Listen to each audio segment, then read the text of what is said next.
All right, everybody. Welcome out to the Log Room Guys Craft Beer Show. It is Tuesday, May the 23rd, 2023. Jersey Johnny coming at you. With me, as always, is none other than Mr. Beer Samurai. Say hello, Mr. Samurai. One of these days, I want to hear the rest of that song. Yeah, I'll sing you the whole thing. You can hear the whole sing thing. the It's like whole a thing. 5-minute long song, actually. What's this? Yeah. Hey, little log from it's a long log. That's just log. Log is the name of the band. No. I mean, the song is a long log, a song. Yeah, maybe. Yeah, there you go. And it's the Big Toe is the name of the. Yeah, I got pretty much figured that one out. Yeah, there you go. And of course that was Harry Lugnuts from the craft beer from the sports podcast. This is the craft beer podcast. This is I forget, which I'm doing sometimes.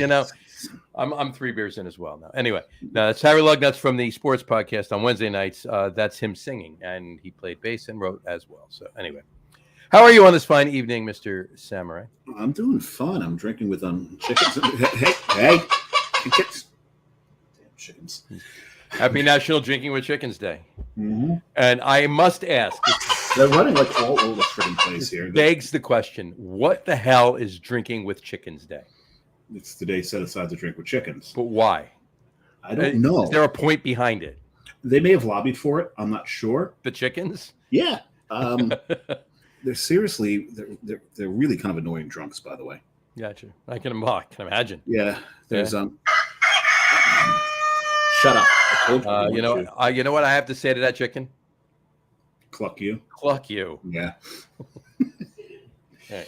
Anyway, okay. Enough of this garbage. There you go. So, what else is it today? I don't even know what that was. What else is it today? Oh, that was thunder. Apparently, thunder. That was thunder. Sounded like clapping. Yeah, it did sound like clapping. What else is it today? Okay. So if you're in Jersey, if you live in northern Jersey, we apologize. We didn't make up the day. We're just reporting that it's National Pork Roll Day. Happy National Pork Roll Day. I don't know if there's a National Taylor Ham Day for those of us up north. Oh. And again, New Jersey, the state that will get into fistfights over breakfast meat. Mm-hmm. Exactly. What you call it. There you go. What are you going to do? I don't know. What are you going to do? I'm just going to eat either one of them. I don't care what you call exactly. it. It's delicious. Call it whatever you want. There you go.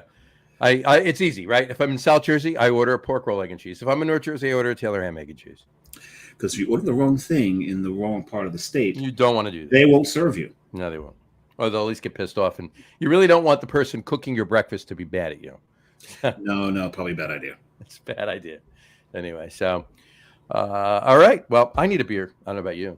I have a beer. You have a beer. I already have a beer. All right. And it's also National Taffy Day, by the way, right? It is Taffy Day. Happy National Taffy Day. There's one other. There was and it's also World Turtle Day. Happy World Turtle Day. There you go. Happy day to all you turtles around the world. Happy to all the chickens drinking with everybody and the turtles all around the world. Those groovy turtles. Eat your pork roll and taffy sandwiches, and we're going to get started with the podcast tonight. How's that sound? We're doing what? I said we should get started now. We should bring on the guest. Oh, that's right. We have a guest. We have a guest tonight. Let's bring on the guest. Let's bring on the guest. With this guest is when we say he's out there, we're not talking about personality. We went out west. Definitely out west. I'll let you introduce him since you've met the man before. No, I haven't actually. Since you have been talking to the man before. I'm like, what I even talking about? You were out there, I assumed.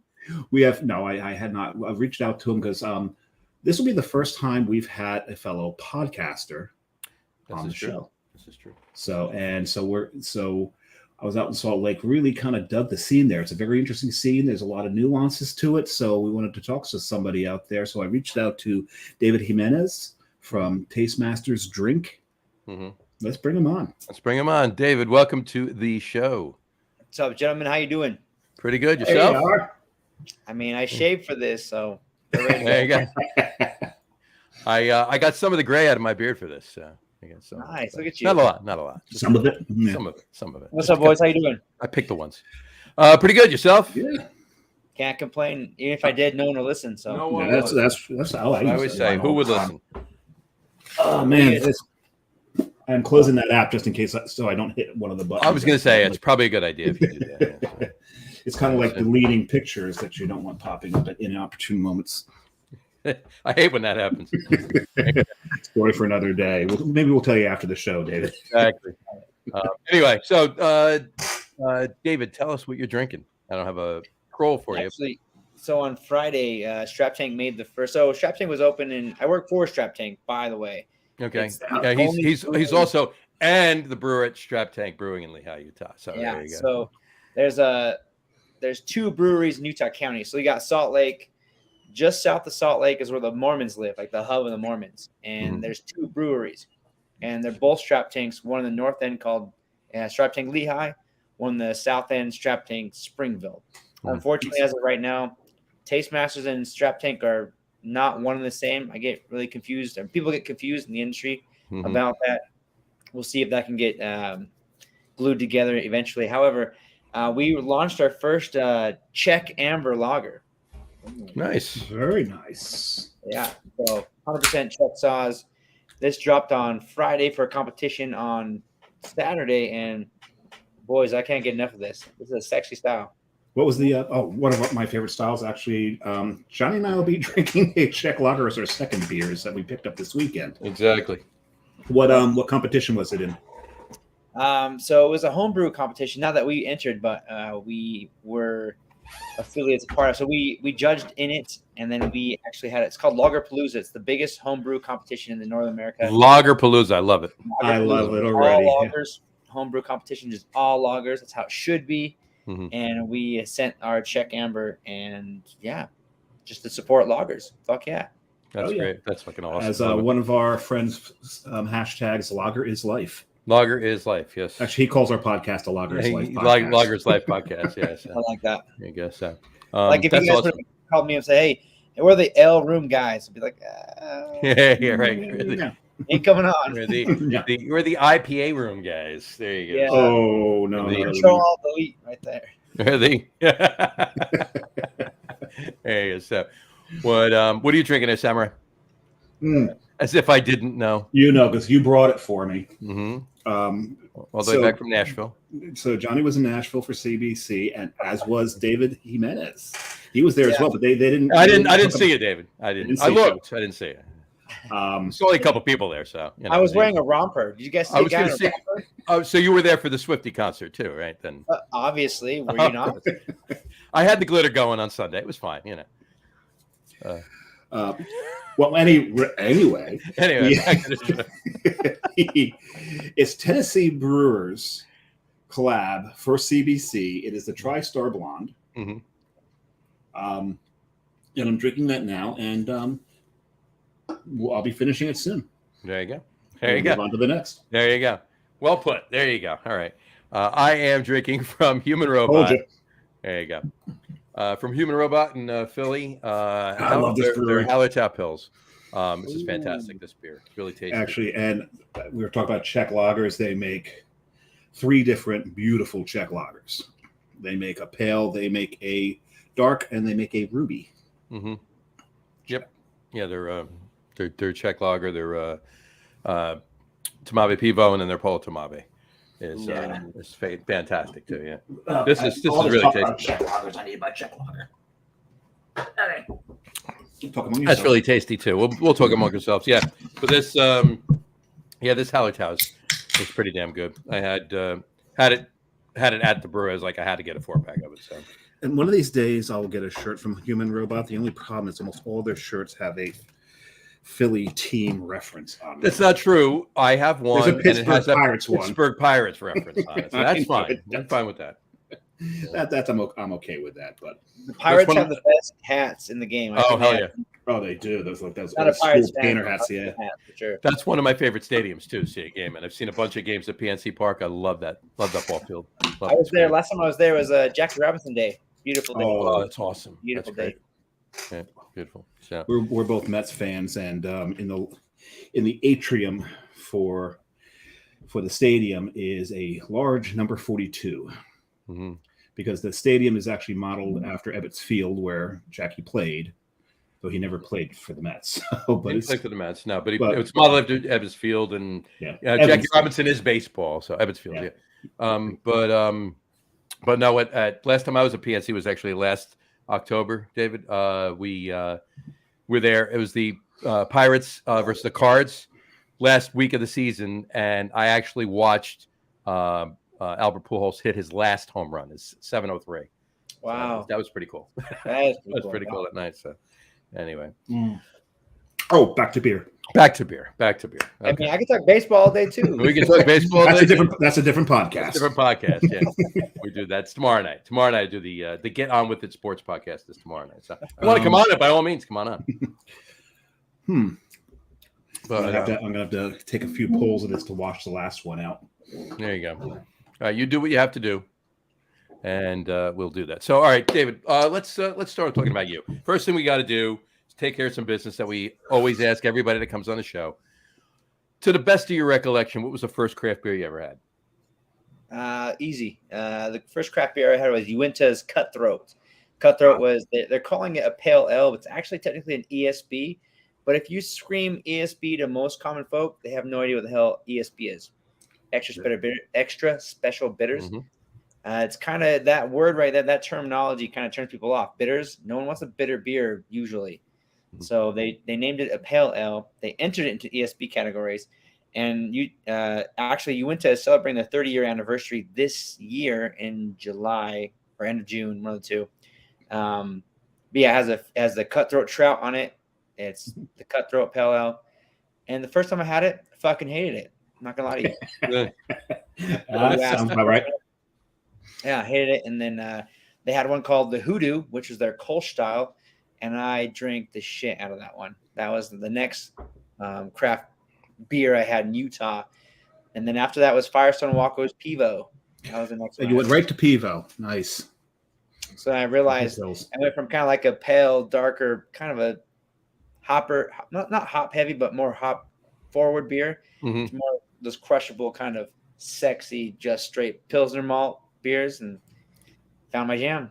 Right there you go. But that's what I love about the ESBs. You don't get a ton of hop flavors, the bitterness. So it's like they're putting it in the boil, they're pulling out the alpha acids, and not a ton of the resins with a later addition to it. So you still get that malt character, but you get the bitterness of the hop oil. So right, because they are more malt forward beers, and that's my jam. Mm-hmm.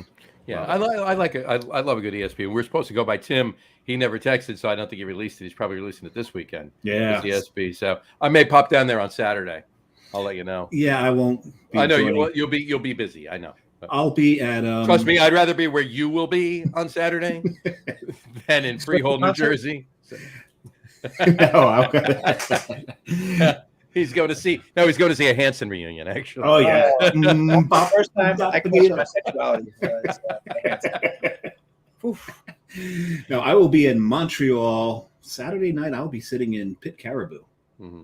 I love that brewery. It's one of the breweries though in Montreal that English is definitely not the dominant language. Most of the other breweries, English is. Right.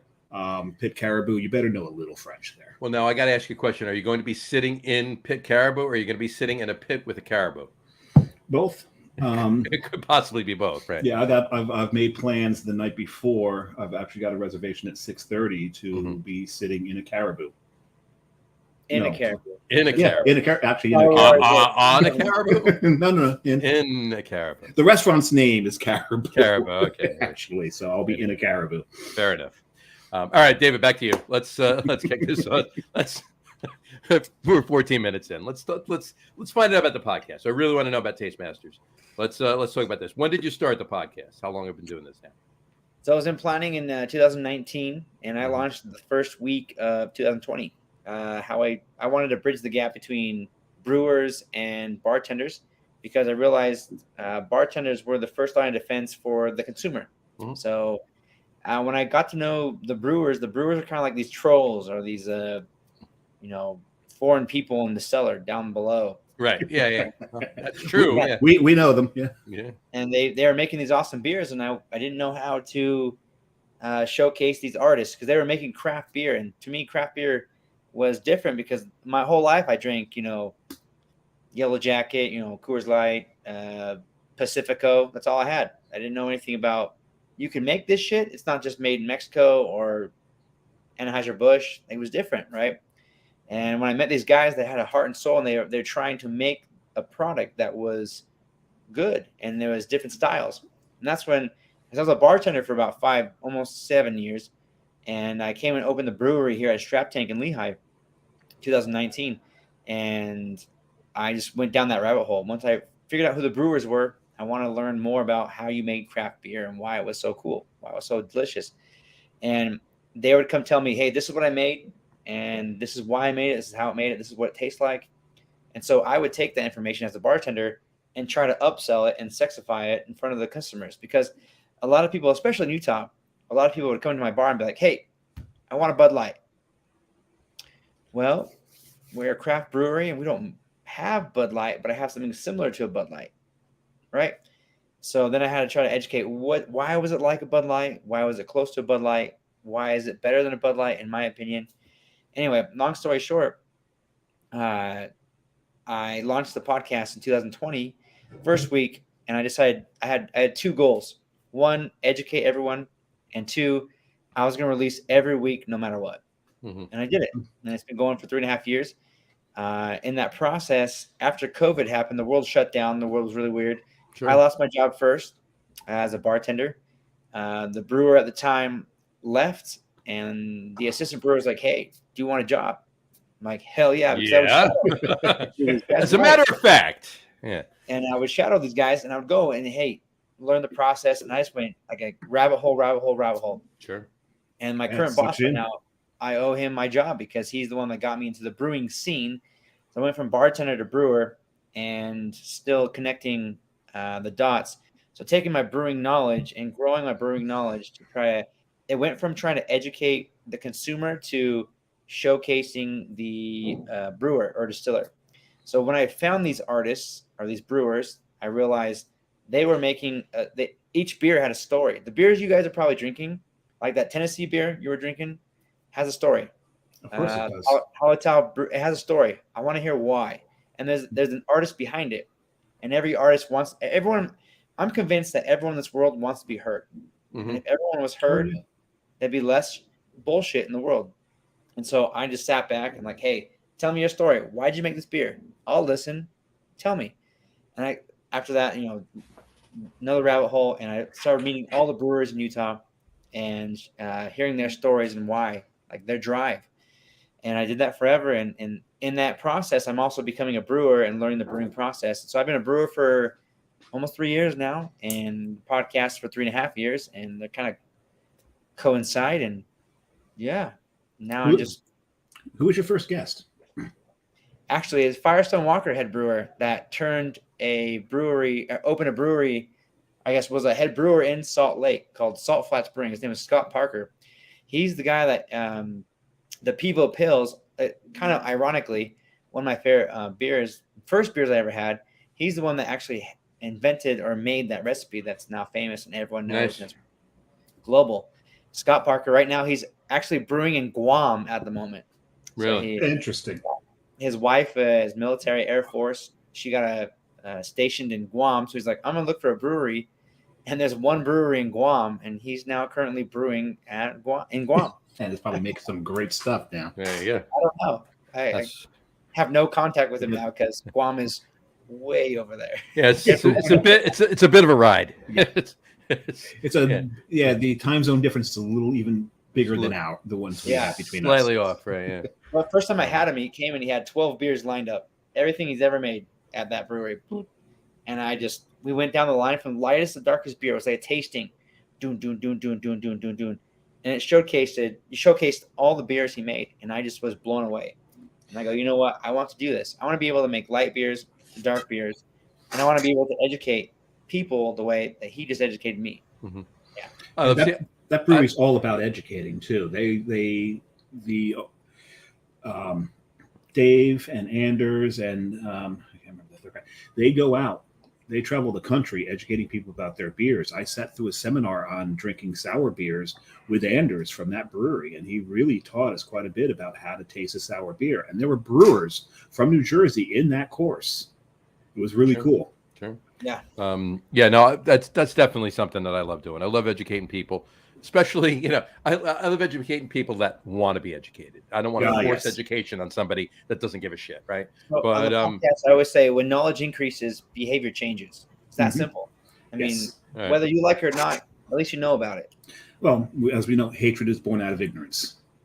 Absolutely. So your format, are you all audio or do you do Right any now I'm video? all audio. Yeah. So I'm trying to switch to video at the moment, but audio was just my jam. Well, I'll tell you why we did what we did. When we started this, really quick, I want to hear about it. And it's a big difference between the way we go about doing things because of the way we started. Right. So we started doing like 10-minute Facebook live teasers for our podcast, and then we would just record the audio, right? And then it would release later that week. So we did it on Tuesday night, just 10 minutes. Then we recorded the podcast, and then by Thursday, Friday, it was live on the podcast channels. But we did one night. This is when Dave was in Rhode Island. He was sitting on his roof because it was at the moment was a nice night. Well, because I also didn't have Wi-Fi. And he didn't have Wi-Fi, so he had to use his phone, right? So he's up on the roof, right, drinking a beer, and weather, like bad storms are coming in, right? And he actually showed on that teaser, right? Look at these clouds coming in, right? So by the time we were done with it, and then we started recording the audio portion. And I took shelter under a table. And like whatever it was, an updraft, a mini tornado, something lifted the table up from over him and threw it out into the courtyard. But we were in video. I said, son of a bitch, if we were only live video. So that's why we're all live video. So the whole thing's live. We just pulled the audio off of the live video and then put that up. So and nothing interesting has happened since. And nothing interesting has happened. Other than our guests. There's been a few things that are interesting. But they tend to only be, but the funny thing is it's not even the video. It just tends to be the audio that gets caught. Yeah, we'll talk more about that later. But in any event, so you basically bounce around. You have brewers on, you have bartenders on. What types of guests do you have on the show? Yeah, so I went for breweries and brewers for a while, and then I realized that fermentation process was very important. So I make ethanol. As a brewer, I make ethanol. But there's other individuals that make ethanol as well. There's distillers, kombucha makers, sake makers, and then I had people in the industry that were putting their coffee in it. They're putting their chocolate in it. There were local individuals putting their product in our products, right? So can I hear why? I want to hear your story. And so it went from a beer podcast to a fermentation project. So I currently have the biggest fermentation podcast in Utah, showcasing these artists. So it's all about distillers, brewers, like I said, sake, kombucha. Because even kombucha's yeast, SCOBY's a yeast, and it's all about fermentation. Yeah, they don't produce a lot of alcohol, but they understand where the process is, and they need sugar water. The yeast eats that sugar water and then produces a product. And so, man, it's expanded, and I'm starting to get into hot sauce where like there's fermenting hot sauce or sure. So like if you're playing with yeast and fermenting, I will talk to you. Absolutely. That's awesome. That's awesome. Because in Utah, I feel like it's kind of a niche for in Utah specifically, there's a dominating religion where ethanol products are frowned upon. It's kind of a faux pas topic here in Utah. And it's really cool to see a community that's not getting love because the dominated culture is kind of, you know what? We don't agree with it. We rather drink soda pop. So fun fact, in my brewery, my number one selling beverage is Diet Coke. And my number two selling beverage is my lager.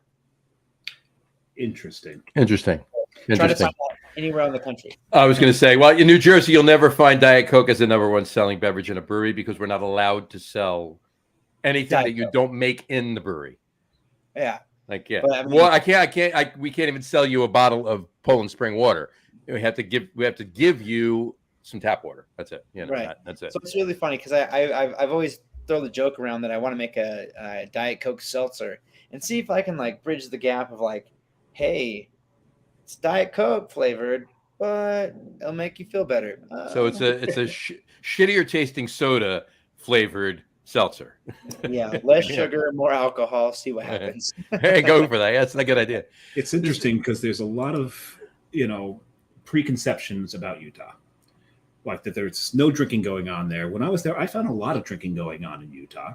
But you were in Salt Lake. Salt Lake's the drinking hub of Utah. It wasn't just Salt Lake, though, because I was in Moab, a lot of drinking in Moab. I was in Springdale, and I was in St. George. A lot of drinking going on in all of those places. I was even in By Colorado. you, at least, anyway. Well, no, people around me as well. Google helped you. I mean, I'm pretty certain that Where can I drink in Utah? I'm pretty certain that I increased. I put a huge percentage increase in alcohol sales everywhere I went down there. But I was even in Colorado City, Arizona, and sitting at a brewery there. You know, Well, and it's not Utah. it's not Utah, but it's still. It basically is. It basically is Utah. The reason being is that portion of Arizona there. It's broken off from the rest of Arizona by a very large ditch in the ground that we call the Grand Canyon. So they associate more with Utah. As a matter of fact, as a matter of fact, Colorado City, even though the rest of Arizona will not go to daylight savings, Colorado City will, because most of their customers are in Utah. Utah, yeah, there you go. So, on that note, that we're talking about Utah. Let's pull off from taste messages for a second, David. Talk about growing up in Utah. Yeah, so I'm originally from South Texas. Came to Utah to follow my mom to help her raise my sisters. I have 2 younger sisters. Came and did that.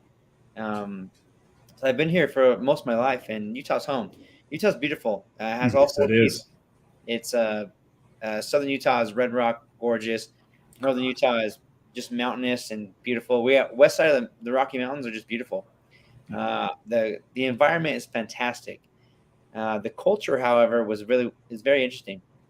Trying to grow up LDS. So I was LDS at the beginning, trying to figure out, how God became your life and this, that, and the other. And for those of us watchers that don't know, that's Latter-day Saints. Latter-day Saints, yeah, Mormons basically is the exact term for it. About 18, I was given a choice. Hey, what do you want to do? And I said, fuck this. I want to be myself. I want to be able to do what I want to do. And I went and lived in Long Island for a year.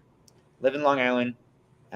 Was 20 when I was in Long Island. I'm like, I just want to get cultured. So Utah, where in Long Island? Massapequa area. Okay. So I was trying to get out of the bubble. Utah has like a bubble, is what they call it. And I got out of the bubble, and I realized that there's people that can still be LDS and still be cool and handle their shit. And there were people that were not LDS and still good people. There were still good people everywhere. So you didn't have to be religious to be a good person. Okay.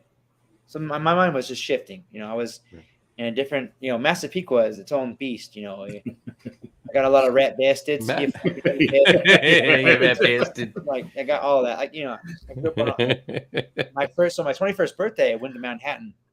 My first drink I ever had was some foofy drink from what's that, Hard Rock Cafe in Manhattan. Okay. But I had a drink, and then I realized, oh boy, much better bars to go to in Manhattan. Oh god, yeah. But as a sheltered Utah boy, come. Because in Utah, all we have is like Chili's, Applebee's, Sizzler. Sure. And we have chain restaurants in Utah. That's the one caveat, right? So anyway, had my drink. I didn't die. Didn't get struck by lightning. My life didn't change. It happened. I didn't have clouds didn't open up, thunderbolts come down. It wasn't like the walls didn't bleed. Wasn't raptured. Angels didn't cry. Nothing happened. It was like that. And then I realized that because my grandmother, she was Catholic growing up, so I had this weird. My grandma is the nicest human being I've ever met in my entire life. She's the reason why I'm brown. I'm me. My Jimenez side comes from her, right? Mm-hmm. You're gonna tell me that because she's not Mormon or LDS, she's a bad person? No. I can't believe this. I just don't do it. So anyway, so that's when the wheels started turning, and I just started. I'm gonna be me. I'm gonna be unapologetic me, but not be an asshole. As long as I'm not an asshole and being a good person, I'll be okay. Sure. And that's what happened. Got a job as a bartender. Trying to figure out why this secret alcoholic products were evil.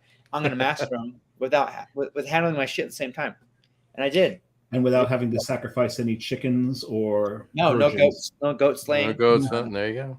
Never got covered in blood once, so that's good. It's always a plus. Yeah. So I call that a good day. It was a great day. I work in Manhattan, so not getting splattered with blood is always a good day. Oh yeah, that's if you can work in Manhattan and not get splattered with blood, that's a good day. Absolutely. So. No, but Massapequa. So or urine. I love Long Island. Long Island's got a little place in my heart, and There you go. Can't wait to go back. Massapequa. But you don't pronounce it properly. So It's Long Island. It's LON Space GISLAND. Long Island. Long Island. You're right. But you've lost your pronunciations already. I have. Sorry, I've been gone for about 12 years now, 13 years. I can't do it anymore. But I haven't had that same quality of pizza since I went to Italy. Like that, Italy was the next best pizza, but Long Island. This whole area. Oh yeah, Long Island, New York, New Jersey. That pizza. Little bit of Connecticut, best pizza. Very little bit of Connecticut. Yes. It's real. It really is real. You'd be proud of Long Island now because there are a lot of breweries have popped up there. Bunch of them friends of the show. Oh yeah. Spider Bite. What's the one with the number in? I can never. 27A. 27A. We just Montauk.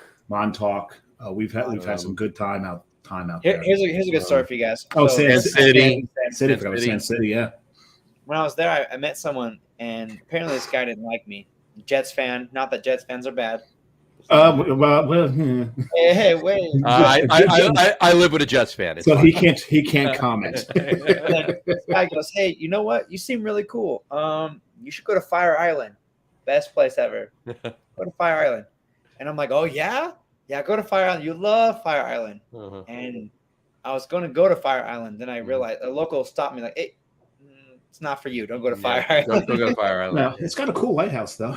I mean, yeah, there's aspects of Fire Island that are cool, but overall, I wonder why, right? Right. So if I don't like you, or if but it's all good. I mean, whatever. You know, you do you, right? You enjoy it and go. But yeah, the lighthouse actually is pretty cool at Fire Island. Yeah. But the black flies aren't though. No, they suck. Yeah, they suck. They're worse than the greenheads down in the Jersey Shore. Yes, they are. Yeah. What football? By the way, really quick, David. What about football? Your fandom. Obviously, you're not a Jets fan, so no, I'm not a Jets fan. So, ironically, my 6th grade teacher was a huge Green Bay Packers fan. So, because in Utah, Broncos, I don't care for Denver.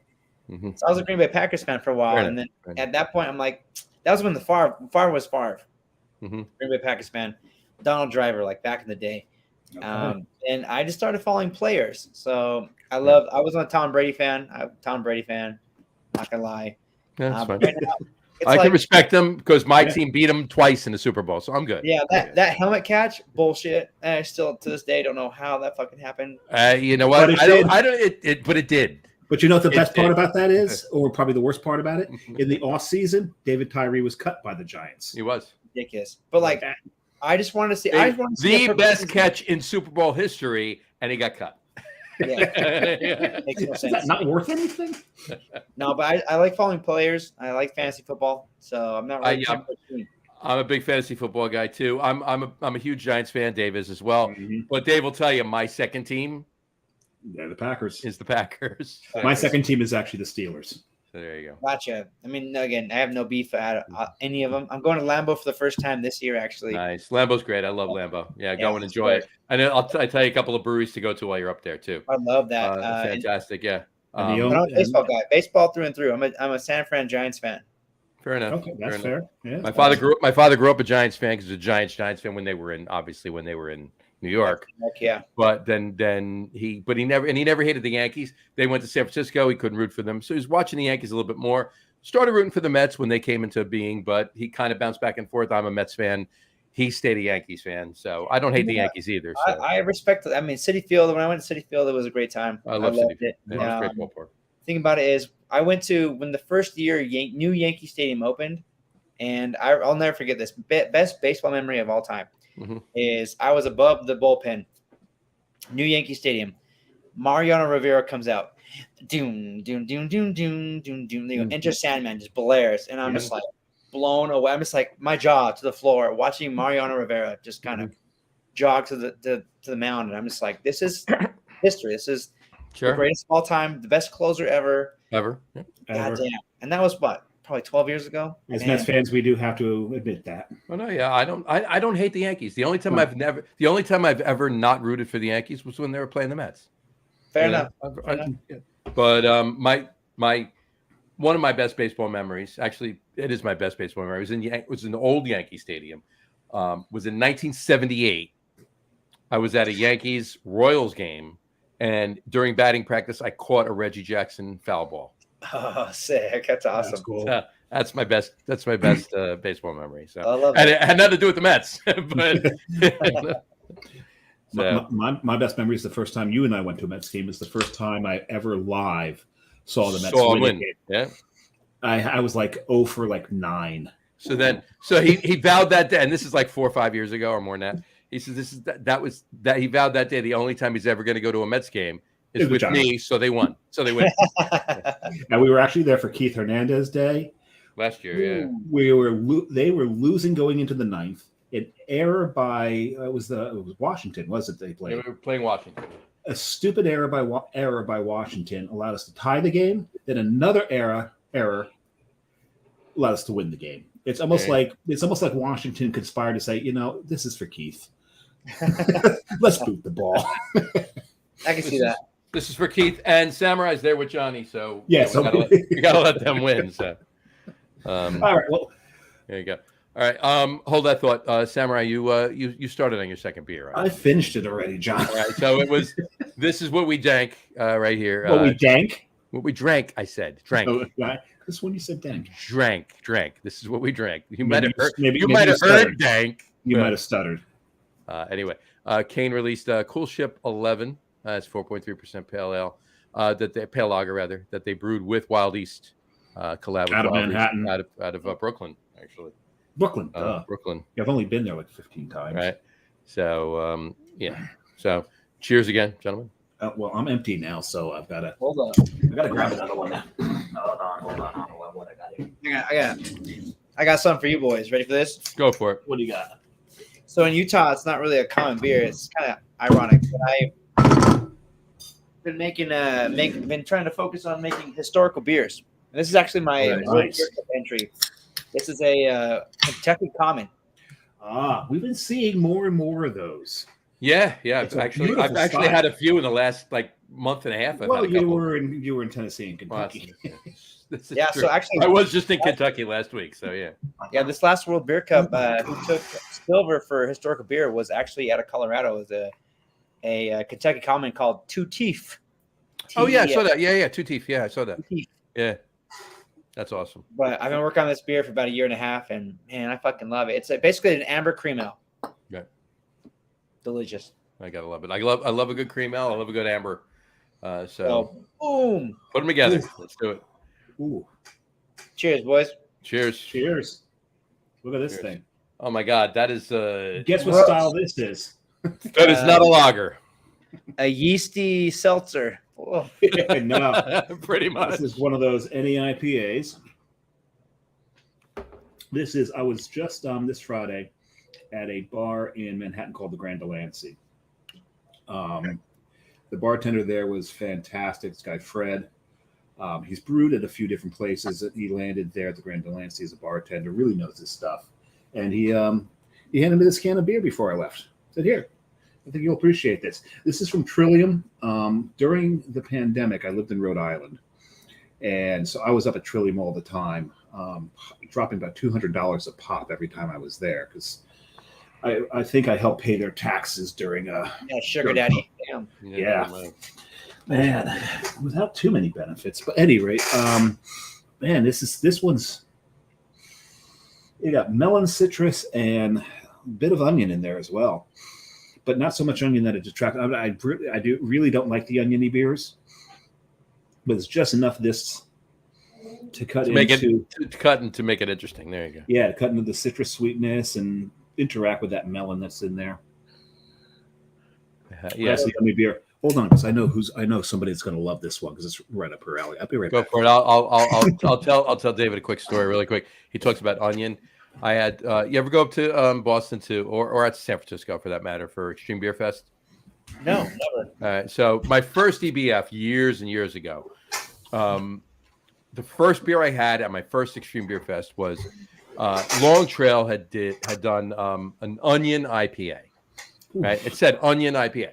So I walk up and I was like, I got to try this. Boom. Right. Okay, I taste it. Right. My first sip was just like this. I go, holy crap, that tastes just like onions, like that. Then my second sip was, holy crap, this tastes just like onions. And you're done. Done. The other thing about this beer is right at the end. It was not onion hops throwing onions. There was onions in that beer. What's interesting about this is when the hops kind of get done beating the hell out of your palate, because hops are so good for that. And that's what I appreciate about this. It might be an NE IPA, but it's not one of those sissy NE IPAs, which just backs back on all the hop flavors and the bitterness. There's some nice bitterness to this because Trillium knows what the hell they're doing. They really, really do. Trillium does. Trillium knows. But once they're done beating the hell out of you, they back off and they let the malts go. Hey, we're here too. I can't tell you. I mean, honestly, other than beers that we brew, the last time I actually had an IPA, well, I had a couple while we were in Nashville, but other than that, it's a few and far between. It's all malty stuff. Yeah, I've been off the IPAs for a while. So, what was the last time I drank an IPA in the show, John? I can't even. Well, about a minute ago. Yeah.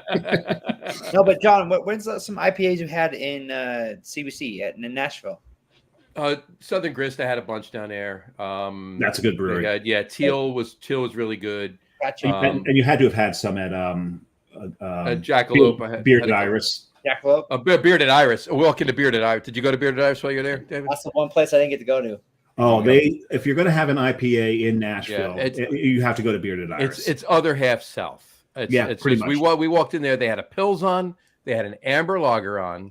They had one pastry stout, one IPA, and 8 double IPAs. That was the tap list. Yeah. That was the tap list. The Southern Grist one, they did a collaboration with the Yakima, and I really liked that one. It was really good. They showcased that on the floor. On the floor. That was at the Willamette Valley Hops booths that they had. That was fantastic. That was really good. I had it too. Really good.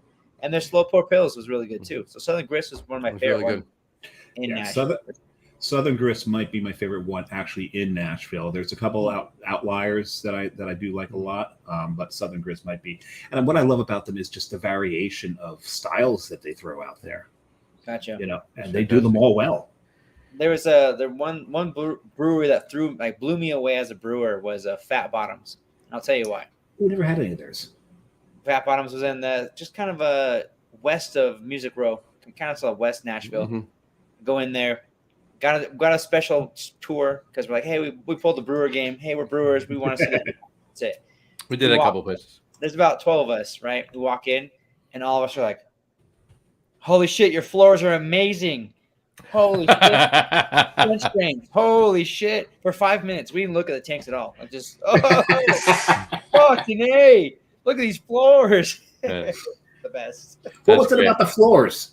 So the thing about floors, I judge a brewery on the floors. I'm not gonna lie. You got to start at the floor, work your way up, Dave. You have to. If you have a shitty floor, you have a tile, get out of here. If it's epoxy, make sure it flows. If it doesn't slope, go fuck yourself. If you don't have trench drains, then why are you a brewery?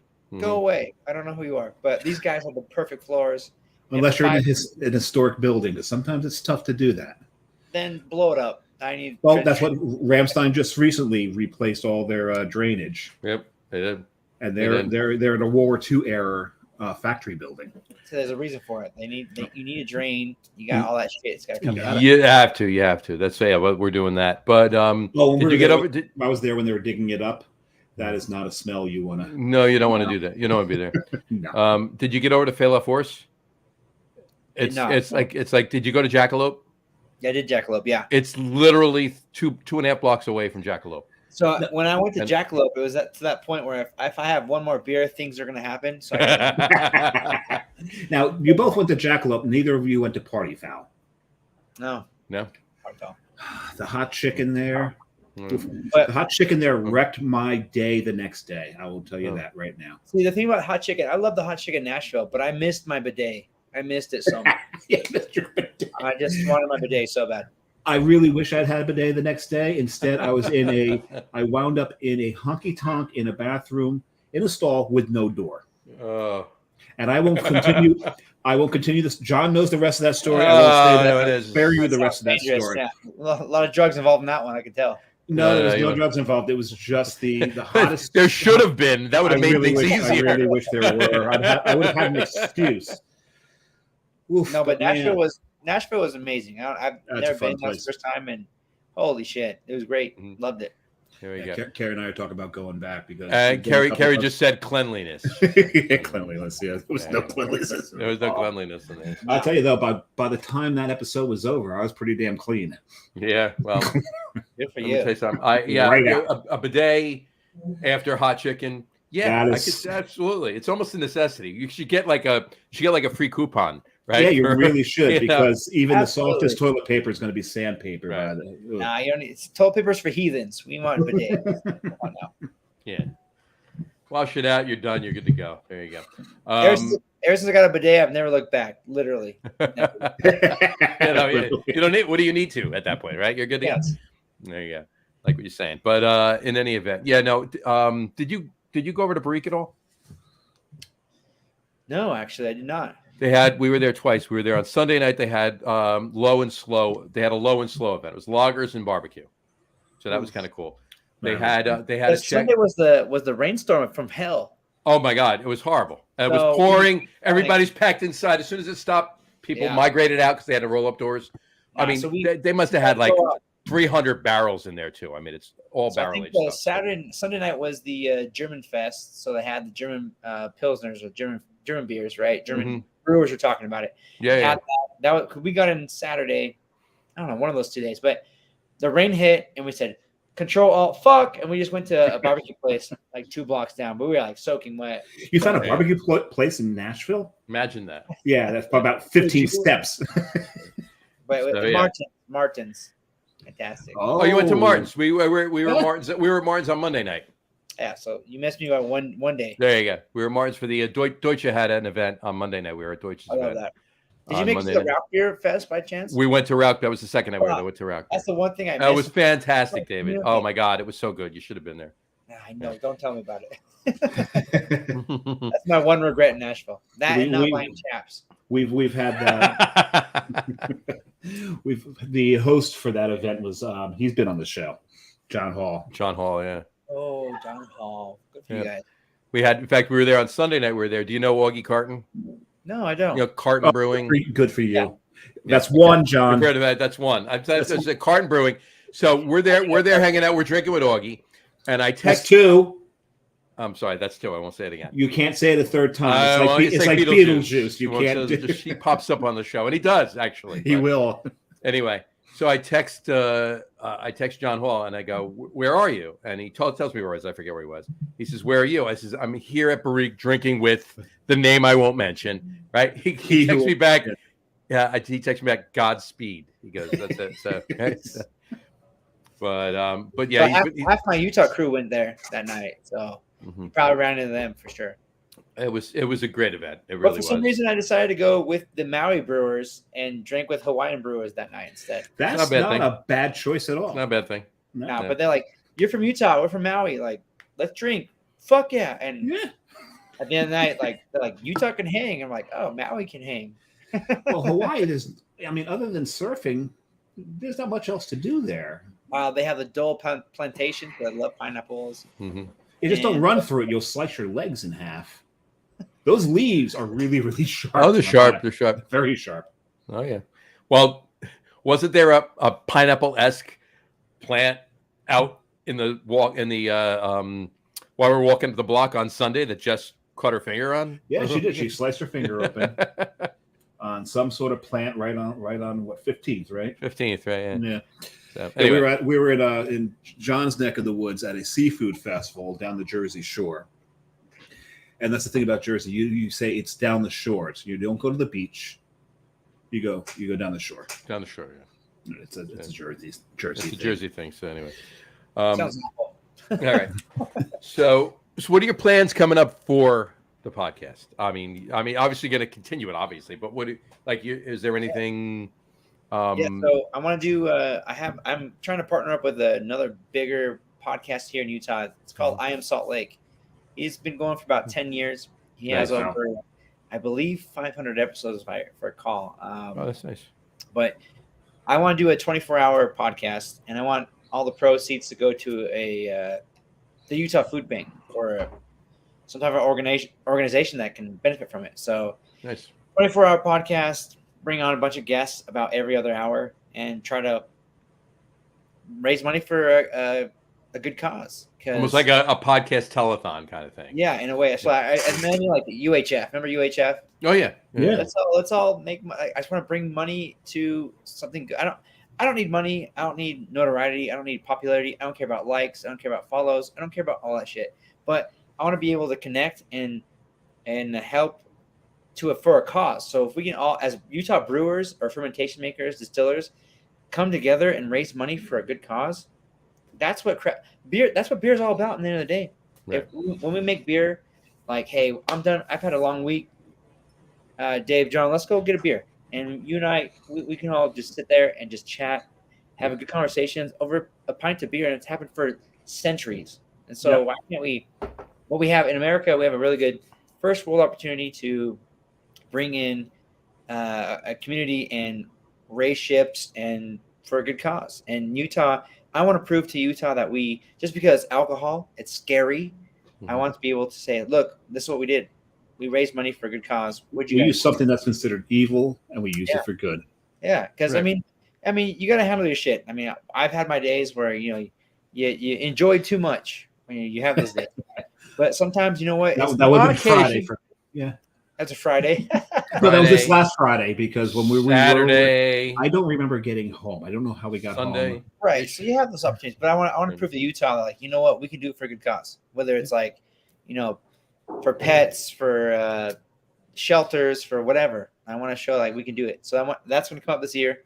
It's going to happen sometime this summer, and then I really want to do more video to try to do something like this, so people can come back and watch the interaction. Because forever I have never done. This is the furthest podcast I've ever done.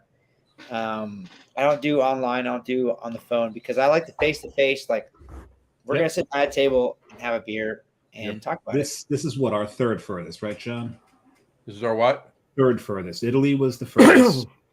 Italy was the furthest. Arizona was number 2, and now Utah. Yeah. So Yeah. our third. Well, when you do this, we've had Denver on. We've had Florida, obviously, but that's closer. But yeah, this is the third furthest. Yeah. So after this, I might pick you guys' brains and be like, hey, how are you guys doing this and make doing what you're doing, because I like it. There's brewmasters and brewers across the country I want to bring in. But lately I've been focusing on just Utah. Oh yeah, that was a good one. Terry just reminded us that we did Maine. I like that. We did do Maine. Maine is a lot closer than Utah, though. So. A lot closer than Utah, but that was fun because it was Allagash. Oh man, Allagash. Love Allagash. We had their taproom manager on, and that's one of the things we love is the taproom managers. Brewers can be fun sometimes. You usually need to get them stoned. But you know what I'm talking about. And then they're more interesting. Brewery owners have their thing, but the taproom manager. Taproom manager. She was so good. I don't care. We could have had the owner of Allagash on, and he would not have been as good as she was on the show. So yeah, it was a perfect show. Yeah. Yep. So they're part of the front line, so they see the shit. They see back of house, front of house. I totally get that. Yeah. Mm-hmm. They know the history. They can speak to the history. They can speak to the beers, and they have that personability that is looked for someone who's going to manage a tap room. Mm-hmm. Absolutely. So they make really, really great guests. Yeah. I just want to throw this up really quick. I'm drinking my third beer, and in honor of David coming on the show, it's a beer from Utah. I brought that back for him. I brought him back a couple of TFs. I couldn't bring back the ones I wanted because the one thing that TF does that I absolutely love is that series of smoked beers they do, where they change the wood up. Mm-hmm. Yeah. Oh my God! What wood? I can't remember which wood they were using. Well, you know how much I hate smoked beers. Oh yeah, you hate them. You absolutely hate them. We did a whole Rauch beer show. with John Paul, as a matter of fact. That was a great that. show. Yeah. But the cool thing about that beer is TF is probably one of the best breweries in Utah. And what Kevin Templin, the owner of Templin Family Brewing, has done, he's been brewing for over 20, 25 years. And he's fantastic. Utah brought right? Utah brought home 4 Holy mil. shit. I told the you. hell is lager? I'm like, oh my God. It's a great beer. Low percent. It's crushable. It's meant to be drank and just enjoyed. And what I love is they've got the Lucre pours there. You can get a schnick pour. Yep. You know, and unlike in some of the Jersey breweries that'll do a schnick pour, the Jersey breweries, they won't cut the price on it because you're getting mostly foam. But TF does. Yeah. Yeah, it's half the price for a schnick. We will. Good. We will. You're doing the right thing. Absolutely. So, whatchamacallit on that? Yeah, this is stupid. Yeah, if you ever get to Salt Lake, TF is probably one of the best. I'm not going to say probably. I think it's the best brewery in Salt Lake. There's a couple of other great breweries there. Two of them are it's really not in Lehi, so it's good. It's in Salt Lake. Well, that's not in Salt Lake, right? Where I'm at. Right. There's two other breweries right a couple blocks away from them in different directions. You got Ketos. I love Ketos. I love the feel of Ketos. I love the pinball machines. Yeah. And I love the fact that they're kind of all over the map on the beers they'll brew. Yep. Love that. And then right there was a Fisher Brewing is the one you probably talk about. Yeah, and Fisher's the other. I call that one the People's Brewery. It's all about community. It's the most. If you want to find a brewer there, if you want to find a brewer, go to Fisher because that's where we go to drink. That's where it's all about community. It's all about love. It's like the most humbling. Nice. Yep. And I agree with that. And it's my feel of that was a down and dirty brewery. This is us. This is what we do. And I think the reason we didn't enjoy it as much is because we were outsiders, and you can sense that you were an outsider there. Ah, I see that. And it was interesting because TF was – so the one thing I mentioned to John about TF is that tap room. That tap room is such a beautiful tap room. The beers they do, the atmosphere there, you could pick that brewery up. You could drop it in Brooklyn. It would not be out of place. So many places you could drop that place. Yeah, absolutely. And fine. Nice. But the other one, that's Salt Lake. It's the Salt Lake Brewery for sure. And I think I'm not going to doubt. Yeah, you're completely right. Yeah, it was interesting. And it was like, we don't belong here. Let's move. And so we wound up going to the brewery right around the corner from Saltfire first, then we went to Saltfire. What's the one right around the corner? Saltfire, there's Shades and Level Cross. Shades. We went to Shades, then we went to Saltfire. Nice. That's right. You said Shades because we were talking about the fact that you've been to Shades On. Right? Yeah, and I talked to him about that. Shades On's a brewery in Rhode Island. I like that. It's cool because it's SHAIDZON. And their one logo, word, but it's Shades On. But their logo is kind of like this, like Korean, script thing. And I asked them, what does that mean? And they just went, it means Shades On. I'm like, Shades On. Jackasses. I love it. So, David, I was going to say, I know you have no love lost for the Broncos or anything over there, but as far as Denver goes, Cohesion. Oh, Cohesion Brewing's great. Yeah. I do like what they're doing. What they're doing. I'm saying, have you been? I'm saying. Oh yes, I have been. Yes. Oh yeah. So check loggers. It's a great vibe. It's a great vibe, and I like their barrel program. I like what they're trying to do. I believe they did a fooder last time I was there, and I was very impressed actually. Oh wow! Nice. You going to GABF this year? I am. We're actually pouring at GABF. Oh yeah. All right. So we're gonna see Strap Tank. So Strap Tank. The cool thing about Strap Tank. I will see you in September. Then I'll see you. Yeah, we'll connect. So again, I'll say real quick: Strap Tank and Taste Masters are different right now. So unfortunately, yes, I work for Strap Tank. Yes, people reach out to me for Strap Tank, but Taste Masters are, a different endeavor, right? However, Strap Tank, my work, what I do for a living, we own the Strap Tank. The first Strap Tank ever, I believe, was in 1908. Strap Tank motorcycle. Harley Davidson made that motorcycle. Yep. My owner, Rick Salisbury, the Salisbury family, they own Strap Tank. This Strap Tank is the first brewery since 2016, since the Prohibition. So it's a big deal in Utah County. He owns the biggest Harley Davidson collection this side of the Mississippi. Really? Yes, and there's 3. That explains the name. 3 circulating Strap Tank motorcycles from Harley Davidson, right? And we own 2 of them. We outbid Harley Davidson for. I love it. That's so great. the kind of fuck you to Harley Davidson kind of was Strap Tank. So Rick Salisbury, great guy, he named this brewery Strap Tank in honor of this motorcycle he's owned and outbid Harley Davidson. And so Strap Tank kind of has like a motorcycle forward. So most of my beers have been named after motorcycles. I have Flathead, Sportster, Ape Hanger, Sergeant Holt. Wow. You know, so they're all motorcycle terms. Anyway, so at GABF, mark your calendars because we are going to bring one of the original Strap Tank motorcycles to showcase at GABF. That's awesome. See, I was completely wrong about the. Can't wait to see that. That's awesome. About the origin of the name because Strap Tanks, the motorcycle is named after a way to store water out in the West, the Strap Tanks. So I thought that's what you're named after because you're out west, but it's actually after the motorcycle is named after those. That's really So if kind you of look cool. at the engine of the Strap Tank, it literally is strapped onto the tank. Sure. Yeah. And I got to be honest with you, Dave. I did know that it had to do with Harley Davidson. I Of got course you So, did. I did. sorry, Dave.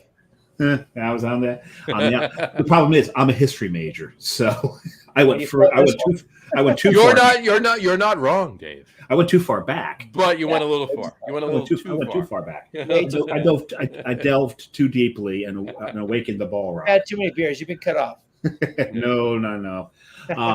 It's interesting because you talk about how Tastmasters is not Strap Tank and Strap Tank's not Tastmasters, and the two will eventually. Unfortunately, as of right now, yeah, unfortunately. But at this moment, you see John's all decked out in a lot of gear. That all is Coastal Brew Works. That is our official sponsor. Never heard of her. Yeah, no, nor should you have yet, but you will eventually. And because the thing is, we have an in with one of the owners. That'd be that guy there. He does. So we do have to give them a call out every now and then. And I really think if John only managed to talk his partners into becoming our sponsors, so I would stop yelling at him for constantly turning into a Coastal Brew Works billboard on the show. Over here, like this is like part of a prop on the show, but like we just bring it closer. There you go. You mean one of these? I don't one know. of those. Yeah. Washington State logo? Yeah, right. Yeah, exactly. It does look like that. There's You're all our right. beers right there so far, right? We actually, well, here's the thing too, and I just want to say, I will be the first to say it. Cheers to Coastal Brew Works. Tomorrow is 1 year You from only the. cheer when I'm out of beer. So pour another one. I got you, John. Thanks, David. Appreciate Hold on, I it. gotta grab a beer. All right. Tomorrow is a year ago. Tomorrow we launched our first. We did our first launch party. Congratulations. It's So awesome. tomorrow's a year, and we actually just released a new beer. We've had 5 so far. We've been contract brewing for a year, and we'll have the brewery and the tasting room open. Fingers crossed by the end of the year. It's probably going to be February or March, but fingers crossed by the end of the year. Either way, we still have beer out. But we just released a brand new beer this past weekend called Mermango. So it's a New England. It's a double New England IPA, unfortunately. But hey, when you're contract brewing and you have to sell all of your beer out in market, you need to brew IPA. You know what? So, I was hoping you were going to say it was going to be a triple hopped Belgian seltzer barrel aged. Pastry triple sour. hop pastry Belgian lactose. seltzer with lactose. There you go. Well, But cheers, John. Cheers to Congratulations. Coastal. Cheers to Coastal. Thank you very much. Surprise! I'm drinking a boat, right? Imagine that. So you should be drinking at building steakhouses, but that's besides the point. You didn't give me any. Anyway, I gave you a Trojan Seahorse. You could have one of those. You did, but I didn't have room in the fridge. Yeah, I heard that Trojan shtick. Don't do it again. Anyway, all right. You know what? Let's take a break. Let's cut it out. Let's do our top 3 list. What do you think? You ready? I think it's ready for the top 3. What do you think? Let's do it. All right, David. We do a top 3 for 2 reasons. One, top 3's number 3. The number 3. We are paying homage to Prohibition, 1933, 33. Not Prohibition. Repeal of Repeal of Prohibition, right? And Exactly. Much more importantly, exactly. Says the And history also, a top 10 list would take way too long because Dave and I rarely stick to 3 anyway. So in any Never. event, so our top Rarely? 3, You mean our top never. never, yeah, our top 3. Well, actually, tonight I can't. No, I'm not. No, I'm not. No. I'm kind of doing 3. Well, here's the thing. I got 3, but there's multiples on each, so it's more than 3. I did the same thing. Okay. All right, there you go. So anyway, David, kick us And off. the one thing to mention here is, for every show, we will reach out to the guests and ask them to pick a top 3. Mm-hmm. Every now and then they will. And this is one of those occasions where our guest picked one that made me very, very surprised that we had never thought of this. We never did. We did something. The only time we actually did, we've had top tequilas. We have top 3 tequilas, right? And we also did top 3 non-beer holiday libations. We did that one before. Ooh, I like that one. But we've never, and that was obviously around Christmas. But we've never done spirits cocktails. So top 3 favorite spirits or indoor cocktails. David, take it away. Absolutely. So I'm going to do 2 spirits, 1 cocktail. Ready for this? Mm-hmm. There we So go. number 3, I'll start it off. Barrel Aged gin. Johnny's love barrel aged gin. Love barrel aged gin. I do. I love barrel aged gin. I'm specific on the barrel. I've had old fashions with barrel aged gin, and they've been fantastic. That's a secret weapon. David, what barrels? Specific? Do you have any specific barrels? I like French Armagnac barrels. Oh my god. Oh, I can imagine. Yeah. There's just something about it that I can't get, or anything that's Jamaican rum barrels. Okay. Man, I'm a sucker for them. Is that it? And then American rye for sure. Definitely see. Oh, am I going 2 and 1, or are you guys going 3 and then 2 and then? Well, there's usually no damn order. Oh yeah. You go 3, 2, 1, or whatever you want. Yeah. All right. So 2 is a cocktail. Right now, I'm getting hot and bothered for mezcal soda with a squeeze of an orange peel. Boop. Love it. Got a mezcal. Light the oil or not light the oil? No light the oil. Just toss it in. Gotcha. And then number 1, spirit, Gaia, Mother Earth. She's my spirit. I'm not Take that one. Is that French? I see what you did there. I see what you did there. That's sweet. So I've been meditating. This year, my goal is in meditation. So I've been in a lot of meditation, focusing on my breath, and going outside more. I don't like stepping in. I don't like grass or clean cut grass, but getting my feet in the dirt and grass and just kind of being one with the world, the earth. Like, man, the earth is beautiful. It's great. Been traveling more. So my number 1 spirit is Earth, Gaia. You talk about, that's awesome, and you talk about grass or whatever. I love grass, but don't say it, Dave. No. I love grass, but I live at the beach, right? So there's either blacktop or sand or rocks, right? Yeah. There's not a whole hell of a lot of grass in Belmar, New Jersey. Don't forget shells. So shells too. Some of the yards are made of shells. And cigarette butts. Exactly. Yeah. So, but I have to absolutely agree with you. The whole reason we came to Utah was to do the Big 5. We started off at Canyonlands. The beauty of Earth, like that's all natural. It's all real. You got 5 major national parks in southern Utah. All 5 of them are completely different. People ask me, which was your favorite? Like, how do I compare Canyonlands to Arches, to Zion, to Bryce? There's and then there's Capitol Reef. They're entirely different places. there you go. All along the southern border of Utah. And once you're there, especially if you do psychedelics, I'm not promoting it, but if you did, like it's something different. It's all legal now. It's fine. It's something. I mean, the Earth is beautiful. But you just said Gaia is your spirit, and I'll tell you one thing. I've been hiking. I used to be an avid hiker.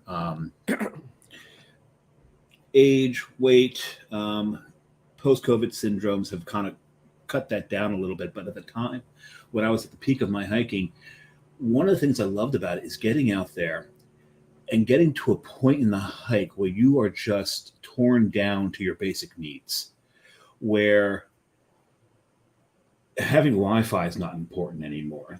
The taste of your food's not even important anymore. You are broken down to warmth, hydration, sustenance, and that's pretty much it. The only really three things that you need to sustain life, and you get broken down to that. And you're probably usually at this point in pain. Your muscles are probably screaming at you at this point, but spiritually, it can't get much higher. It's really something else. I kind of miss those days. Doing something like that now would probably actually kill me. But I do miss that. It was really something else. That's all. Mind and heart and soul, man. Yeah. Love's the most powerful energy vibration in this entire universe. As long as you're living with love, as long as you guys keep doing this podcast with passion and love, man, going outside with love. Even though it was started out of boredom, it turned into a love. We started 8 months after you, but this podcast was born out of the pandemic, right? Yeah. So but you guys have a passion for it. You guys can feel it. Well, it's that. Look, what Dave and I are doing every Tuesday is nothing that Dave and I didn't do on a regular basis several times a week. We just didn't broadcast it. We just didn't broadcast it. And you still find an excuse to keep your pants off. It's weird. There you go. Yeah. How do you know I'm not wearing pants? We saw you stand up. Oh, okay. Go get the thing. All right, so my three. Your three. Go for it. John likes to go last because he likes to get pissed at me if I steal any of his. But he knows what I'm going to do on this one. So if he takes any of mine, he knows damn well that he did. So that's besides the point. One of them, and mine are in no particular. Well, my number one is my number one. Johnny knows my number one. Mm-hmm. These are in no particular. But 2 and 3 are in no particular order. I'm going to start with something we mentioned earlier, and that was a nod to Scott Wells, White Russians. Mm-hmm. I adore this. I've done plays on it. I've taken the vodka and replace it with a pumpkin spice vodka, which you would think I hate pumpkin spice. I despise it, and I had this. He hates pumpkin spice probably more than you do, but he actually loves his White Russian with a pumpkin spice vodka. Wow! When I first did it, I brought in a friend of mine who hates pumpkin spice more than I do. And I gave this drink to him, told him full on what it was because I wanted the bias to take place. And he puts it down and he looked at us. I hate you right now because I don't hate this. Damn you. Damn you. Right. Damn you to hell. So, but I've done a few plays on it, but a straight up White Russian is a beautiful thing. One of the more caloric drinks you're going to come across that aren't frou-frou. But I do love it. The other one I'll mention before my number one is there's so many drinks that are pretty much the same drink. You've got your clear spirit, you've got your citrus, and you've got your simple syrup, right? So we're talking the lemon drop martini, we're talking the Ricky, and we're talking the margarita. These three things are pretty much plays on the same exact recipe. All the ratios are exactly the same. And I love when you take these spirits, add that citrus, put a little simple syrup in there just to cut into it a little bit. But of those, my favorite is probably that lemon drop. I really do. It's a nice, clean, beautiful, beautiful drink. But my number one, because I just talked about clean spirits, those dark spirits. I love the dark spirits. Bourbon is one of my not the dark spirits. It's not on more than one level, Dave, is it? not that dark spirit. Okay. But those dark liquids, and bourbon's one of my passions. Love my bourbon. So for me, one of the best ways to present a bourbon in a cocktail is the Manhattan. And I've very biased because you're there in that area. Seems very biased because you guys are in that area. No, we're in New Jersey. We're not close. Oh, you mean Manhattan? Yes. Close. Yeah. You can call it a rose by any other name, but still smell. Dave, you're a lot closer to Manhattan than I am. Okay? Yeah, You're a lot closer to Manhattan than a lot of other people. You're about like a mile away from Manhattan. A lot closer than I am. I got news for you. I can walk right over there, open the window, and see it. Right. I'm right across the river, and I work there. I could walk over there, open the window, and see the ocean. I mean, is that? But to my point, a rose by you can call the Manhattan whatever you want. A rose by any other name would still smell just as sweet. Call it what you want, but you take the sweet vermouth, you take the Manhattan, you take your bitters, you drop that cherry down in it, and I played around with many bitters. I've substituted out the vermouth with a few different things. I've done it with Amaro. I've done it with Aperol. I've done it, I think, with Grand Marnier. Just play around with it, and that's my favorite right there, number one. If I'm someplace and they're like, what, and they don't have craft beer, and it's a cocktail bar, what are you having? I want their Manhattan. Pour me Manhattan. Love there it. You go. Fair enough. All right. I'll start it off. I'm giving you three spirits. I'll expound upon the number two and the number one in cocktails. Which is interesting before you start, John. And John knows this about me. I drink very few cocktails. And I mentioned 3 cocktails rather than actual spirits. I usually drink all my spirits neat. Yeah. It's rare that I drink cocktails, but those are the cocktails I drink. So my number 3, I'm going to tell you is Amaro.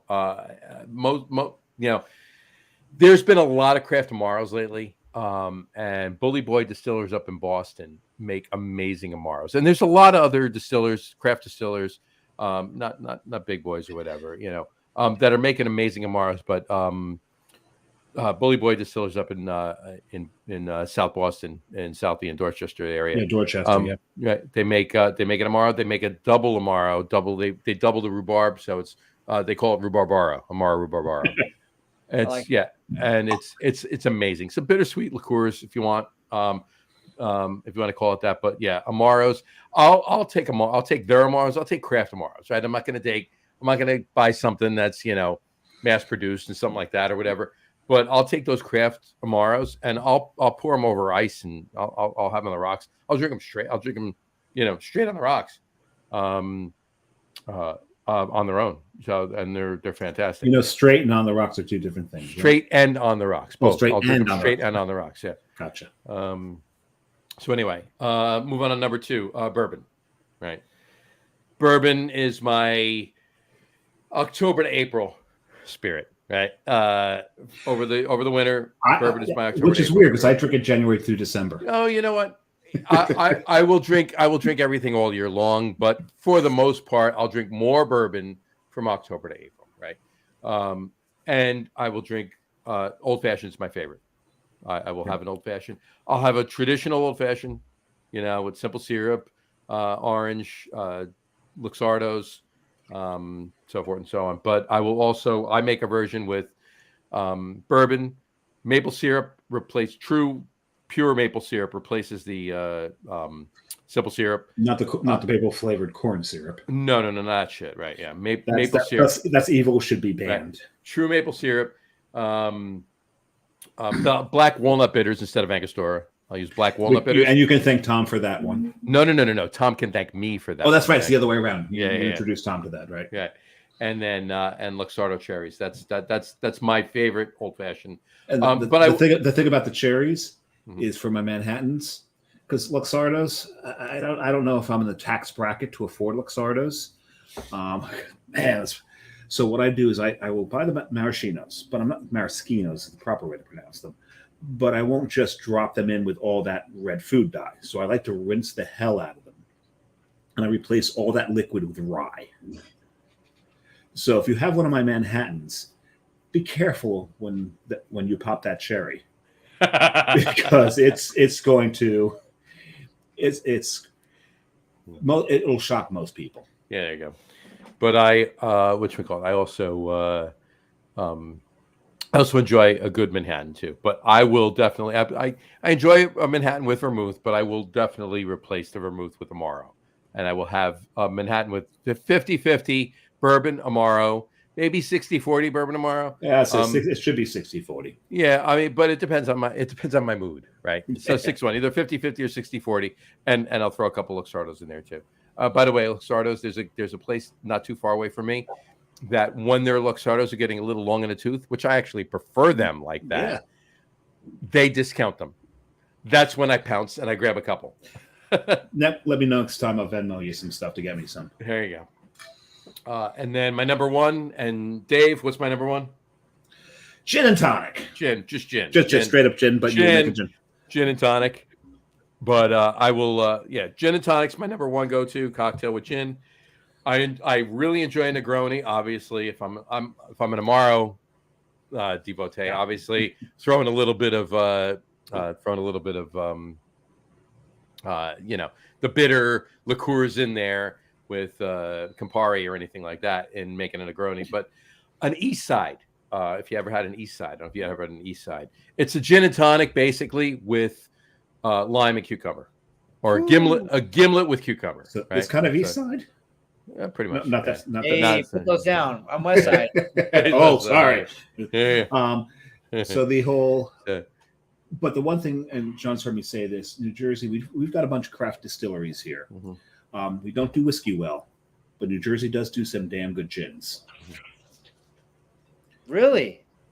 Really good gins, actually. And there's not too far away from me, Asbury Park. You've heard of Asbury Park, New Jersey. Might be right? one of the best gins produced in New Jersey. And then they make a barrel-aged gin that's ridiculously good. And that's the one that I have all the time in a barrel-aged gin old-fashioned. They're amazing. It's so good. And it's literally 5 minutes from me right over here in Asbury Park. Dangerous. Yeah. So I love that. Well done, gentlemen. There you go. All right. And thank you so much for that suggestion. That was an awesome suggestion. Absolutely. Loved it. It's funny because John and I both immediately went to, we have a Google Sheets where we keep track of everything to see, we've definitely done this before. It's been like 3 years. Have we done this before? We hadn't done this? How the hell have we not done this? I'm glad I figured something out. That was awesome. Haven't done. Yeah, kudos to you to pull something up we haven't done. First shot, too. It wasn't even like he had a whole bunch of suggestions. Exactly. First out of the box. That was awesome. Thank you for that. So, all right. So let's start with the brewery because I want to finish with the podcast. What's coming up? Anything interesting? Events, beers, whatever with Strap Tank?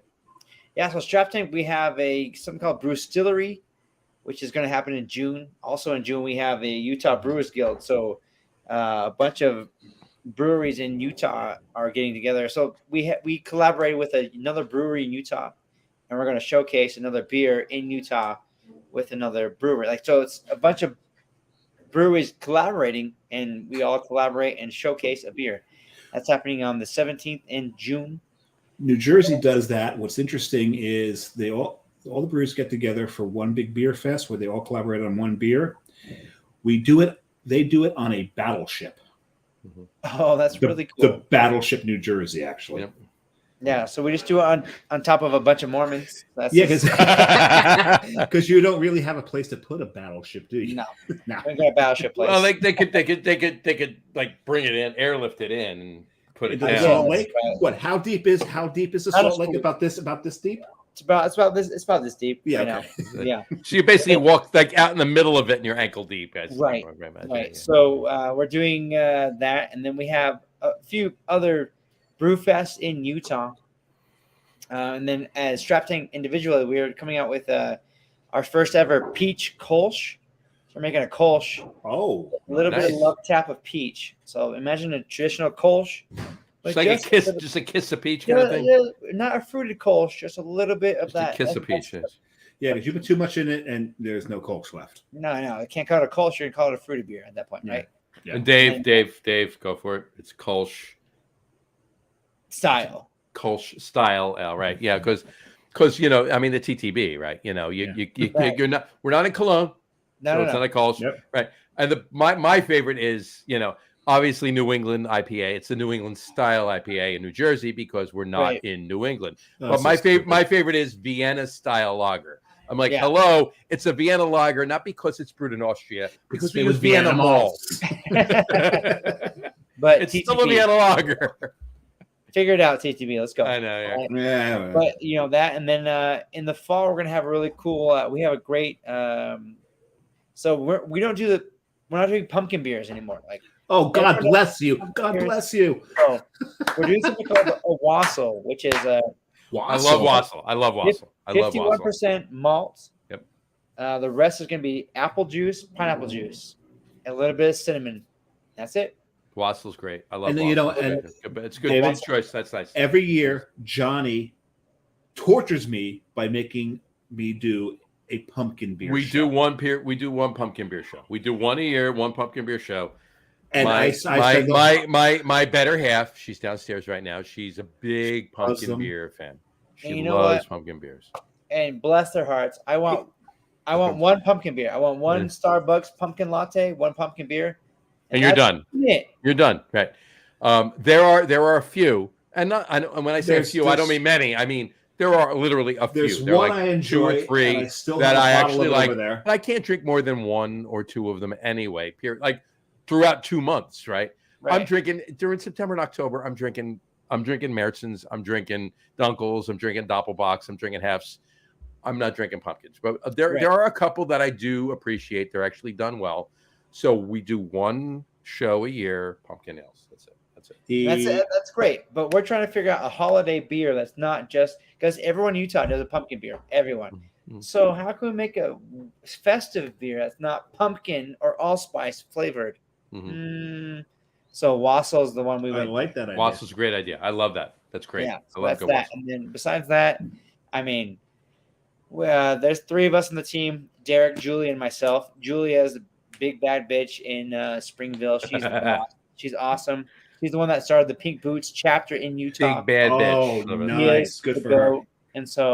And Derek DeBoard here at Strap Tank currently, he is our leader. And, we have a great team, and we're going to come out with fantastic stuff.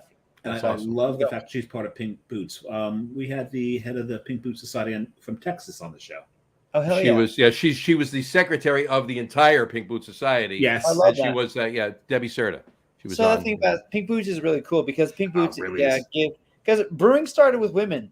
I believe that. Like, I mean, we've talked about this countless. We should send him Tara's book. We got it. So I have Tara's book. You have Tara's book. Good for you. Trust me, I know it. Yeah. And so it's like, if we talked about Tara's book when she released it on the show. So there. Oh, I love that. So when Julia started the Pink Boots chapter in Utah, it's like, duh, why wasn't this here? Right. You got to do is send us your copy. We'll hunt Tara down and get her to sign it for you. I would love that. Yes, Thank you so much. I would love that. And if you go back through our past episodes, you can see when she was on the show. She's a joy. She is a treasure of beer knowledge. I love Tara. Tara's great. Tara's great. I love it. I will. Yeah. Absolutely. I got that. My copy's sitting right over there. Stop rubbing it in. Fuck. Yeah. All right. And on that note, what's in store over the next month? Other than wanting to go video. Other than wanting to go video for so I'm going to do some I do Taste Masters live. So I do a lot of Taste Masters lives at these beer events. So I record guests that are at the events, and then I do it live. So I get people from the streets talk about, hey, what do you know about beer, or like, what do you want more in the beer industry? And they'll give me the feedback right there, live, raw, and then I post it. Well, in a couple weekends, Johnny and I will be at the AC Beer Festival. Mm-hmm. Johnny will be there representing Coastal Brew Works. I will be there representing the Lager Room guys. And what I'm going to do is viciously and with extreme prejudice hunt down every guest who's ever been on the show. Mm-hmm.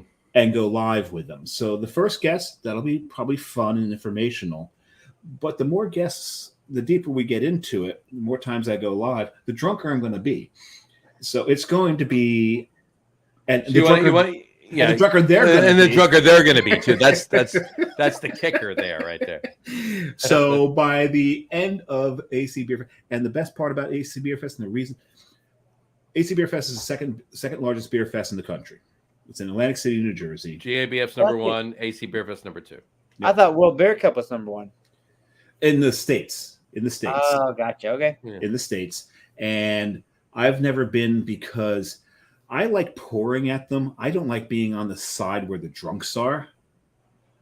I don't like that. But I'm going to go this year, and I'm going for one reason. And most people who know about AC Beer Fest know I'm going this year. Is because it's the AC Beer and Music Festival, and the Saturday that I'm going, the headliner will be the Dropkick Murphys. Oh, it's my favorite country band of all time. Country and on the Sunday, 311 is going to be there too. So. Oh yeah, I love rock music. So But the funny thing about it is my boss, Derek DeBoard here at Strap Tank, that's all he listens to is punk rock. So Oh, good for him. That's not a bad thing. if you get New, 20% like new stuff, old punk rock, right? He listens all to of it. yeah. All of it. So you- Interrupters, Misfits. Oh, You you name it. Really? do you get neopunk too, like the Offspring? All of it. And so I love the Offspring. for 4 days, 4 out of 5 days, punk rock. One day it's like alternative 80s, maybe. Not bad. That's not a bad Alternative. thing. That's not a bad thing. Well, considering that John, I was going to say, talking to two of us, that's not a bad thing. yeah, because But for John me, and I it's are, like, We resemble that remark. So. yeah, John and I are planning to go to a show down at the Stone Pony, which is Squeeze and the Psychedelic Furs. and I heard him just get wet from that. He loves that. You can So we hear love him. because That is he being was a attuned cruiser with your. That's being attuned with your boss, where you can hear him get wet. You can Yeah, hear him. I Yeah, feel that's kismet. Yeah, I have right, nothing right, against punk rock, but when I hear the same music station Over. all the times, like I know You You every got to song- change it up. You got to listen to something different on Monday, on Tuesday, on Wednesday, on Thursday. Yeah, Just- Wednesday is supposed to be it's just, you know. Taylor Swift. at least once. At least once. I got to tell you really quick, David. I obviously do the sports podcast on Wednesdays as well, and I'm Jersey Johnny. Obviously, not just because I'm in New Jersey. I also I'm a jersey collector. So anywhere I go, I bring the jersey of that team, and I go to the football stadium. I put the jersey on. I go into the pro shop. I buy a cap. Boom! I'm a big cap guy too. So we go over to Titan Stadium. We were in the He Nissan actually Stadium, has right? a great head of hair. He's just too lazy to comb the damn Right. stuff. Well, So he always wears the cap. Caps, right? So we go over to Nissan Stadium, right? And it was a beautiful area. It's like right by the. I mean, you saw it, right? Like Yeah, right by yeah, the river. on It the was river. gorgeous, right? Yeah. So we went over there on Thursday. Everybody was done. The CBC was done on Wednesday. We stayed an extra day on Thursday because we wanted to do some sightseeing. We wanted to do a couple things around Tennessee, right? Around Nashville. So we went over there. That was one of the things we had to do. So we went over there on Thursday. There was still glitter on the ground at Nissan Stadium on Thursday. And here's the thing, though. The last show of Taylor Swift was Sunday in the rain, and there was still glitter on the ground. She played until 2:30 in the morning, Mm-hmm. Oh, good for her. You In the gotta rain, applaud in the Absolutely. pouring rain, and in the she pouring rain. She You shook know her mama. Good for you, Taylor. But she Get it, actually girl. artist. Like her music, don't like her music. Respect her for the fact that she's actually a true artist. Yeah. She really is. And She writes her music. She plays her She instrument. played for the people. Yeah, did. no, she Yes. does, and I respect her, and I love I her for it. Yeah. kudos for that. But it's crazy, though. Everybody that was there, the masses and masses of people that were there, and how they were acting and everything else, it was literally like she's the second coming of the Beatles when it comes to fandom. I'm like, oh my The Swifties. God, holy shit! Wait, she wasn't? The culture. I mean, so you're talking about sports. You're talking about culture. My first time in Salt Lake City, I was with my young son. He's 19 now. No, 18. Oh, Um, bless his heart.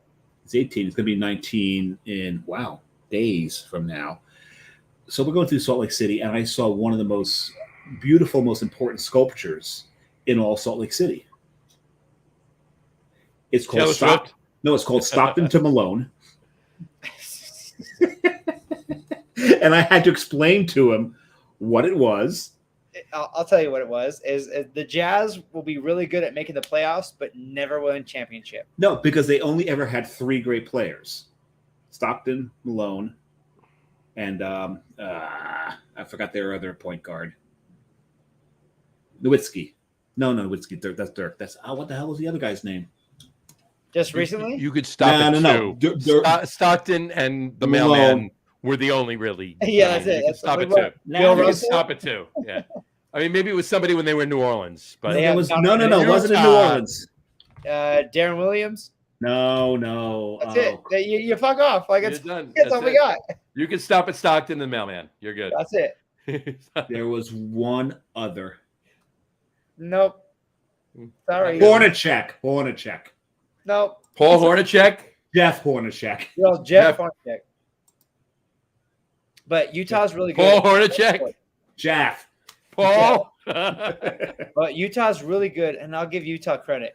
We're really good at getting your hopes up, getting you as far as it's like the New York Bills.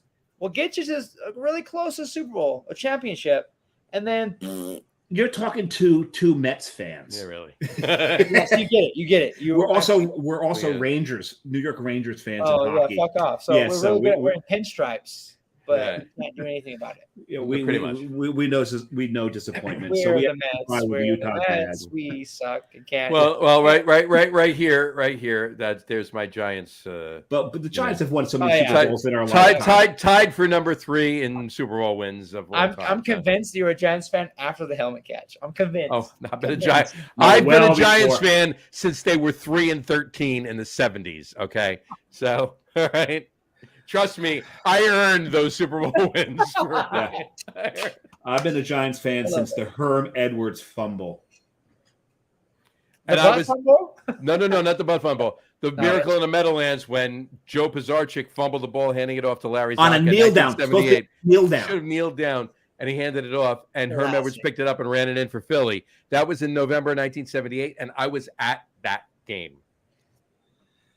And that was the year I was a Giants fan. And the reason I was a Giants fan that year is because the year prior to that, almost every player of the Pittsburgh Steelers had retired at once. So only Starworth was left. There you go. So anyway, all right. All right. Any other stuff you want to throw out there really quick before we wrap up the show? You know what? I will say this one thing. Gentlemen, whatever you do, lead with passion and lead with love. Whatever I can do to help you in Utah, anytime you guys or any of your fans are out in Utah, hit me up. I'll make it happen. Absolutely. And when you have that marathon, if you've got any slots you can't fill, let us know. I won't, but thank you. You probably won't. You've got enough stars out there. No, I'll reach out. Absolutely, I love that. Because remember, we're 2 hours difference from you, so we could probably fill time slots that people don't want. Yeah, so 3 a.m. I'll call you at 3 a.m. We'll do it. Will we 1 a.m. our time? I might still be. Do it. If you want to throw some sports in here too, there's on the sports podcast we do on Wednesday nights. There's 3 of us. It's myself, Radio Pete, who's in Long Island. He's in North. He's got a face, and he's got a face for radio. I used to work with him in radio too.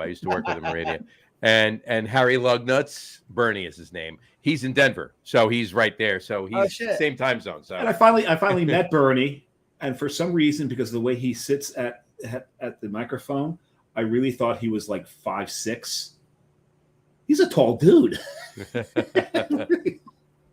Yeah, he's the one who sings on the opening theme song to the show. Yeah, the one. Yeah, love that. But I'm a huge advocate for collaborations, especially here in Utah. Absolutely. But I love collaboration within podcasts, within the community, and in America we are a community, and in the world we're even a bigger community. So if you guys need anything or want to collaborate, whatever it is, reach out to those individuals or to me. It's funny that you bring that up because I'm working right now with a podcaster in Ireland for when I go to Ireland, and when I'm in Ireland to try to get them on the show. I love that. Keep going. We'll probably do this till one of us dies. Oh, so next week? I'll probably be first. Yeah. Well, either way, and it'll continue after that anyway, so it doesn't matter. We'll pick up. If John ever gives me the password to the program. You have it. I do not. You have it. You never sent it to me. I'm not going to tell you now. I don't even know how to get my email on the website. That's the same password. So anyway. All right. David, stick around. We want to talk to you for a couple minutes after we sign off. But on that note, here's the outro. Here's the outro. And he's going to watch this. He's going to look off to the side. He's going to read. He has done this without his notes. So I challenge you to look the other direction, John, and do this. We wrap the show for today. We want to thank everybody for watching, and for those of you not just listening to the audio podcast, thanks for listening. Don't forget to visit our website. You peaked. It's a habit. Don't forget to visit our website, www.lagerroom.com. That's LEGEROOM.com. And please remember, like us and follow us on all of our social media, Facebook, Twitter, Instagram, and, of course, our YouTube channel. All of them are at The Lager Room. Remember, we go live with the video podcast on both Facebook and YouTube every Tuesday night, usually around 6:30 or so p.m. Eastern time. And for those of you, well, tonight was different. Well, we have somebody from Utah, so exactly. And in August we will probably go a little earlier. Because you'll be in Ireland, right? Exactly. For those of you who want to listen to the audio podcast, you can do so on Apple Podcasts, Spotify, TuneIn, Stitcher, Google Podcast, Amazon Music Podcast, and iHeartRadio as well. And if you haven't done so already, please subscribe to one or more of those feeds and you will never miss a show. Again, thanks for following along with us. Have a great rest of your week. Have a wonderful weekend. David, thank you so much for coming on the show. We really appreciate it. This was an amazing show. One of our better ones, I have to say, and not blowing any smoke. So anyway, he's not peeing on your leg and telling you it's right. Absolutely not. So anyway, have a great rest of your week. Have a wonderful weekend. Drink a lot of beer, but drink responsibly, and enjoy Memorial Day weekend. But definitely just don't barbecue and get drunk.